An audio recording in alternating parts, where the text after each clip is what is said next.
Portugal tem uma estreita relação com o Brasil por óbvias razões, mas o país que nos colonizou vem passando por maus bocados com a população caindo e até mesmo perdendo o próprio idioma. O que explica o colapso português? E por que o Brasil é tão controverso para os portugueses?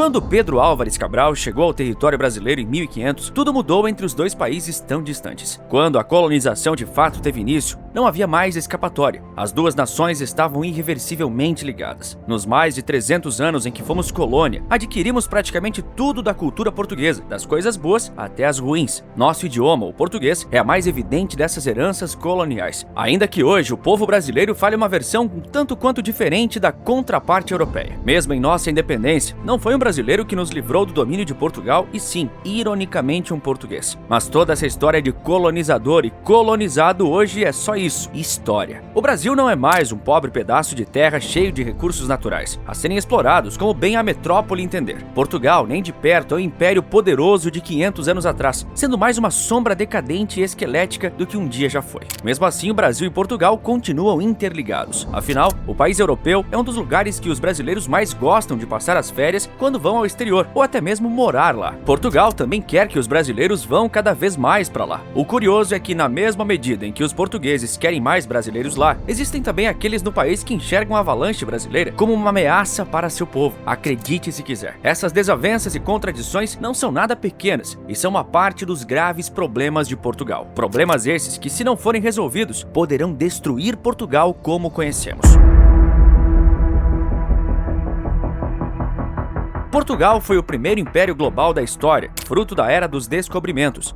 Do século XV ao século XX, o país manteve territórios para muito além de seus limites na Península Ibérica, mas ele passou de um império com mais de 10 milhões de quilômetros quadrados para um país minúsculo com 92 mil quilômetros e uma população de 10 milhões de habitantes. E é justamente em seu índice demográfico populacional que reside um dos problemas de Portugal. Sua população é pequena e velha. Esse é um problema que vem atingindo muitos países desenvolvidos, especialmente na Europa e em outras nações como o Japão. No velho continente, Portugal é um dos que mais encaram essa questão. Sua população está envelhecendo num ritmo mais acelerado do que a média da Europa. Em 2022, a população portuguesa tinha uma idade mediana de 45 anos, a terceira mais elevada do continente, atrás apenas de Alemanha e Itália. A proporção de pessoas idosas com 65 anos ou mais na população portuguesa também está aumentando. Em 2022, as pessoas idosas representavam 23,4% da população, um aumento de 5,4% em relação a 2012. A taxa de fecundidade em Portugal é onde reside parte central do problema demográfico do envelhecimento. Isso porque no país a taxa é de 1,3 filhos por mulher. Esse número é inferior à taxa de reposição, que é de 2,1 filhos por mulher. O índice de reposição é basicamente a taxa de fecundidade necessária ou ideal para equilibrar a quantidade de habitantes no país. Esses indicadores demográficos mostram que Portugal está entrando numa fase de envelhecimento populacional acelerada, que pode ser catastrófica a longo prazo, com implicações brutais para a economia, saúde pública e a sociedade portuguesa como um todo. Algumas dessas implicações incluem aumento da pressão sobre o sistema de saúde e sufocamento do regimento previdenciário e de pensões, que tende a ser severamente impactado pela redução da população economicamente ativa, que forma os alicerces econômicos de um país. Esse cenário poderia levar, de forma derradeira, a um aumento na desigualdade social da nação. Isso aconteceria porque as pessoas idosas podem ter menos rendimentos do que as pessoas jovens, o que pode levar a um aumento da pobreza e da exclusão social. Já existem países que excluem socialmente seus cidadãos mais velhos financeiramente prejudicados, como a Coreia do Sul. E você pode saber mais sobre a favela de idosos e a negligência por parte do governo da Coreia do Sul nesse vídeo que está aparecendo agora na sua tela. Mas voltando para Portugal, o envelhecimento populacional é particularmente preocupante, pois o país tem uma baixa taxa de natalidade e uma elevada taxa de emigração. Inclusive, é algo curioso que Portugal vive, pois tem ao mesmo tempo um forte fluxo imigratório e emigratório. Mais de 2 milhões de pessoas nascidas em território português vivem agora em outros países, segundo dados da ONU, ou seja, 20% de toda a população do país. Os números mais recentes mostram que em torno de 60 mil portugueses emigraram em 2021. Existem soluções no horizonte do governo português para se livrar do problema do envelhecimento, como a promoção da natalidade. Isso aconteceria por meio de políticas como subsídios familiares, licença materna e paterna estendida e construção de um maior número de creches. Tudo isso, contudo, parece paliativo diante de um problema que soa incontrolável para algumas nações. Porém, a outra solução à vista dos portugueses é mais efetiva, ainda que contraditória: atrair mais e mais trabalhadores estrangeiros. Aqui chegamos ao ponto em que a história de Brasil e Portugal se confirma novamente como inseparável.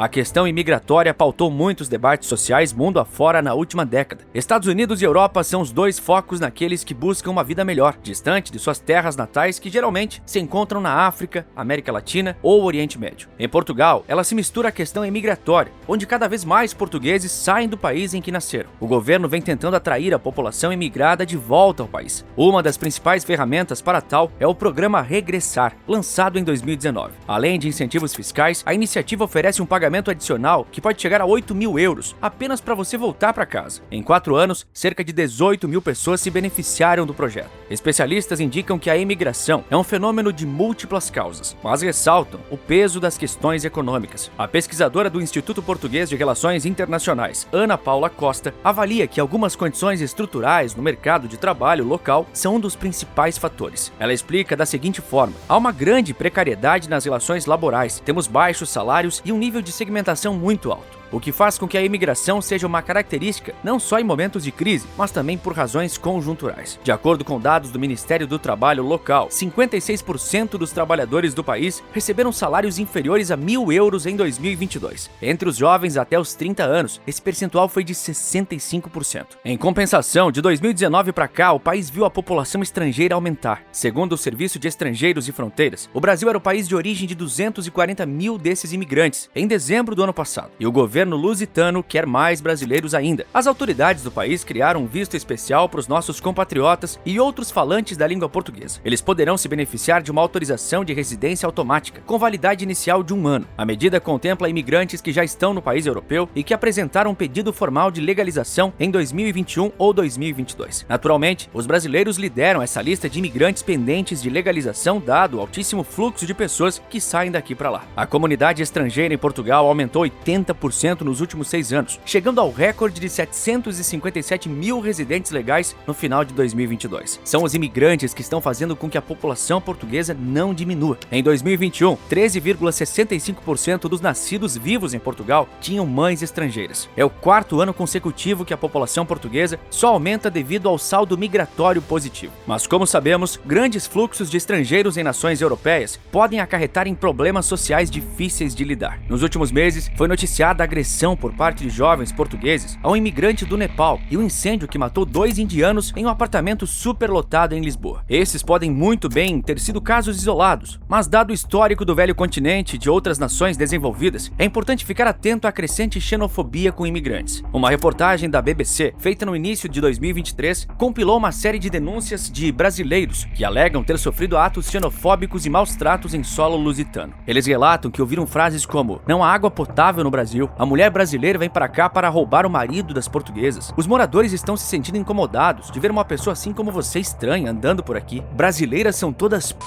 Não é problema meu se você não sabe falar português. Órgãos ligados ao governo do país informaram que as denúncias de casos de xenofobia contra brasileiros aumentaram 433% desde 2017. Entre os estrangeiros que vivem em Portugal, são os brasileiros os que mais registram casos em que são vítimas de racismo e xenofobia. Ainda à BBC, brasileiros relatam que, por vezes, preferem falar inglês do que sua língua materna para não serem destratados pelos portugueses por conta do sotaque e das nem tão sutis diferenças. Mas existe uma ironia em toda a relação atual entre portugueses e brasileiros. Eles reclamam de que, por incrível que pareça, estarem perdendo o próprio idioma.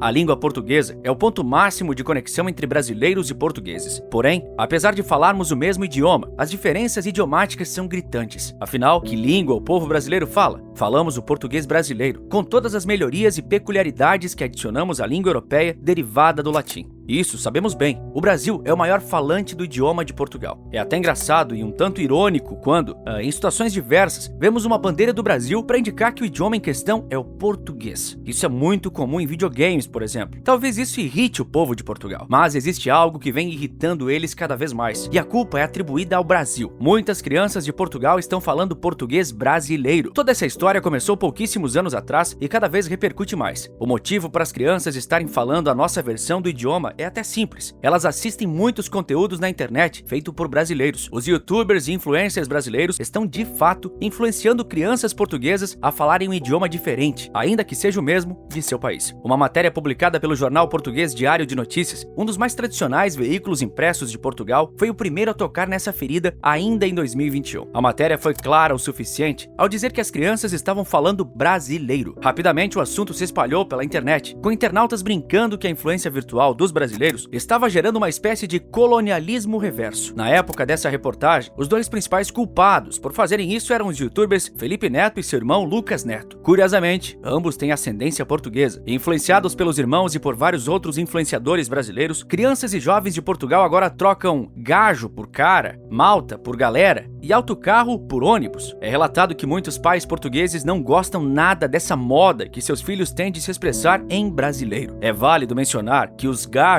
usam o termo brasileiro para designar a língua que as crianças lá estão falando, com um certo tom discriminatório. Segundo o jornal O Globo, linguistas já confirmaram o registro de novas palavras no vocabulário, principalmente usadas por alunos do ensino infantil. A mesma reportagem entrevistou uma mãe portuguesa chamada Andréia, que relatou que em algumas ocasiões praticamente não conseguia entender o que seu filho de apenas 5 anos falava. Ele me pediu um picolé e eu nem sabia que era para comprar um gelado. E também não diz dá-me, diz me dá, como no Brasil, como a galera. Andréia também disse que já ouviu o filho soltar xingamentos populares no Brasil e incomuns em sua terra natal. Com tudo isso, ela alega ter levado o filho a uma fonoaudióloga, de modo a ele perder o sotaque tupiniquim. Andréia não foi a única a relatar coisas parecidas com crianças ainda bem pequenas. Tânia Pontes, também ouvida pelo Globo, relata que sua filha de apenas 4 anos, ávida consumidora de TikTok, nem parece portuguesa. Tânia disse o seguinte: palavras, entonação, frases e sotaque. Genuinamente é uma brasileira. Não é grave, mas parece que ela nasceu e cresceu no Brasil, onde nunca fomos. Palavras que existem em nossa versão do português também estão sendo substituídas por lá. Os pais lusitanos estão buscando até mesmo reduzir o consumo de conteúdo brasileiro por parte dos jovens portugueses. Afinal, o idioma brasileiro não pode triunfar. Do contrário, a língua que eles falam deixaria de ser o português original para se tornar uma espécie de brasileiro europeu. Será um eterno debate se o idioma que falamos aqui é correto ou não quando comparado à versão europeia. Apesar de eterno, não significa que não exista uma resposta, e ela é tão óbvia quanto parece. Não falamos um idioma errado. É natural que existem diferenças entre a versão europeia e a nossa. Não poderia ser diferente. A própria diversidade cultural brasileira, que tem forte influência dos colonizadores, incute isso. Afinal, herdamos coisas boas e ruins dos portugueses. Eu prefiro acreditar que as coisas boas superam as ruins nessa balança. Portugal ainda é um país esplêndido, com uma cultura e um povo igualmente ricos e fascinantes. Porém, não é um conto de fadas. Lá existem problemas que devem ser divulgados para que sejam tratados com a devida responsabilidade. Emigrar para lá não é uma garantia de vida perfeita. Mesmo assim, com os lados positivos e negativos da relação luso-brasileira, a conexão entre dois povos semelhantes e distintos ao mesmo tempo será irreversivelmente eterna. Por que São Paulo está à beira de um colapso? É o que eu te explico no vídeo que está aparecendo agora na sua tela. Por esse vídeo é isso. Um forte abraço e bons negócios!